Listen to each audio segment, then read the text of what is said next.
மொழிப்போர். அவர்கள் தன் குடும்பங்களை இழந்து, தன் இளமையை இழந்து, தன் உயிரை பெரிதும்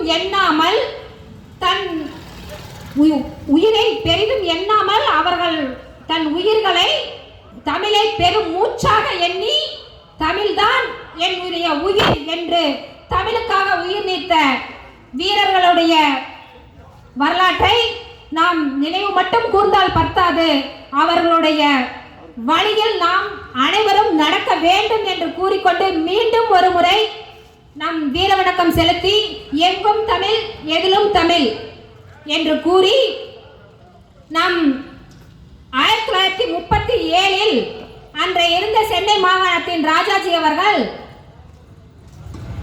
இந்தியை எப்படியாவது கட்டாய பாடமாக்க வேண்டும் என்று முயற்சி செய்கிறார். அப்பொழுதுதான் நம் மறைமலை அடிகளாருடைய தலைமையில் நம் தந்தை அறிவாசன் பெரியார் அவர்கள் முதல் இந்திய எதிர்ப்பு போராட்டத்தை தொடங்குகிறார். அவர் இந்திய எதிர்ப்பு போராட்டத்தை தொடங்கியவுடன் நம் 1000க்கும் மேற்பட்டோர் நேதாஜி அவர்கள் வீட்டின் முன்பு மறியல் போராட்டம் செய்கிறார்கள்.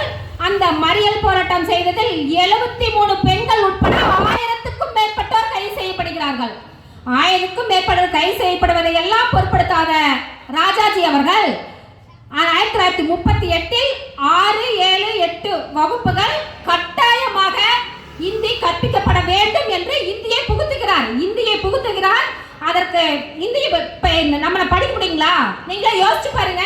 நம்ம சாதாரணமா தமிழ் ஆங்கிலம் படிச்சிடலாம். தமிழ்நாட்டு மக்கள் அதை மட்டும்தான் படிக்க முடியும். ஆனா 1938 இந்தியை புகுத்துகிறார்.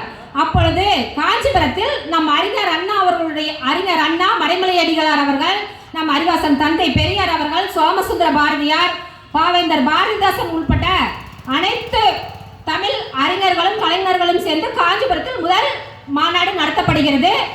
அந்த மாநாடு நடத்தப்பட்டு அதில் நிறைய போராட்டங்கள் 1938 தமிழ் வளர வேண்டும் என்பதற்காகவும், தமிழ் மொழி சிதைக்கப்படக்கூடாது என்பதற்காகவும் நிறைய போராட்டங்கள் எடுத்ததன் பொழுது நிறைய தமிழர்கள் கைது செய்யப்படுகிறார்கள். அந்த கைது செய்யப்பட்டவர்களில் தான் நம் தாளமுத்து நடராஜன் அவர்களும் கைது செய்யப்படுகிறார்கள். அப்பொழுது அவர்கள் எனக்கு மன்னிப்பு கடிதம் எழுதி கொடுத்துவிட்டு சிறையில் நீங்கள் கொடுத்தால் நாங்கள் சிறையிலிருந்து வெளியில் போகலாம் என்று கூறிய பொழுது கூட அவர் நாங்கள் மன்னிப்பு கடிதம் எழுதி கொடுக்கவில்லை, நாங்கள் சிறையிலே இறந்தாலும் பரவாயில்லை, எங்களுக்கு மருத்துவ வசதி கிடைக்காவிட்டாலும் பரவாயில்லை என்று சிறையிலே உயிர் நீத்தார்கள். நம் 1938 இப்பொழுது நம் மாமனிதர் தலைவர் வைகோ அவர்கள் 1965 நம் தலைவர்